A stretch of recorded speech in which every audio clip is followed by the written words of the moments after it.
కానీ ఒక విషయం మాట్లాడాలంటే మాది ఈ జిల్లా కాదు.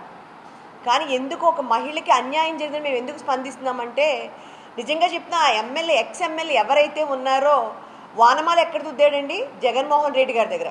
జగన్మోహన్ రెడ్డి గారు ఏం మాట్లాడతారండి, తప్పేముంది తప్పేంది ఉంది అంటాడు. ఈయన కూడా తప్పేముంది అనుకున్నాడు. ఆడవాళ్ళ వ్యక్తిగత జీవితాలు మాట్లాడి ఎవరైనా కానీ అది నా తండ్రి అయినా నా తమ్ముడైనా ఎవడైనా ఈవెన్ దో నా భర్త అయినా సరే మనకు సంబంధం ఏ మగవాడు మాట్లాడి ఎడమకాలు చెప్పు తెగిదాకా కొట్టాలి మగవాడిని. ఎందుకంటే నిన్ను కన్నది ఒక తల్లి, నేను పెళ్లి చేసుకుంది నిన్ను కన్నది తల్లి, నీ ఆడది, నీ భార్య ఆడది, నీ కూతురు ఆడది. అది ఒంటి మీద స్పృహ ఉన్న ఎవడో కూడా ఇలాంటి మాటలు మాట్లాడరు. ఇలాంటి మాటలు పార్టీలు అతీతంగా నేను వైసీపీలో ఉన్న మహిళలకు కూడా చెప్తున్నా, పార్టీలకు అతీతంగా ఆడవాళ్ళు అంటే ఎవరైనా ముందుకు వచ్చి మాట్లాడాలి. వ్యక్తిగత జీవితాలు మాట్లాడే రైట్స్ ఎవరికీ లేవండి.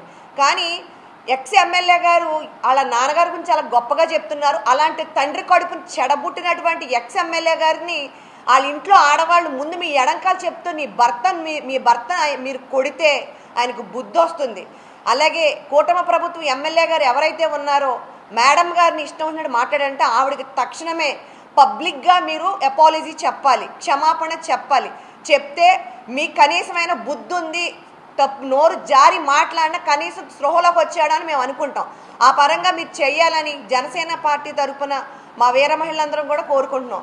ఇలాంటి ఇంకా వైసీపీ వాళ్ళు తగ్గించుకుంటే మంచిది.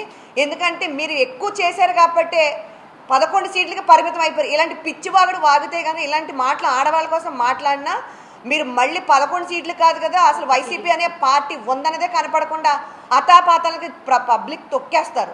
సో మీరు అర్జెంటుగా ఎమ్మెల్యే గారు మీరు ఇప్పుడు ఎవరైతే ఎమ్మెల్యే గారు ఉన్నారో ఎమ్మెల్యే వారికి మీరు క్షమాపణ తక్షణమే చెప్పాలని జనసేన పార్టీ తరఫున కూటమి ప్రభుత్వం తరఫున మేము డిమాండ్ చేస్తున్నాం.